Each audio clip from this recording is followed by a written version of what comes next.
Hi po, ako po si Lloyd, ang operator ng DTF machine dito sa Taytay branch. Last week po, ginamit ko 5 araw na may total na 242 meters na na-run. Ito po yung aking printer head. Ito naman po yung capping. Katapos po, head clean.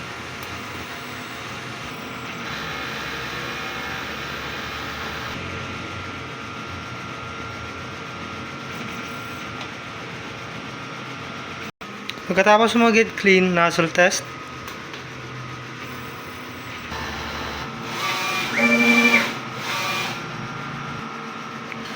Yan po, kompleto naman po yung kulay.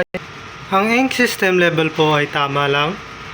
Ang waste tank naman po ay nililinis tuwing Sabado. Dito naman po yung ground wire. Dito naman po nakalagay yung AVR. Dito naman po nakalagay ang aking mga stocks.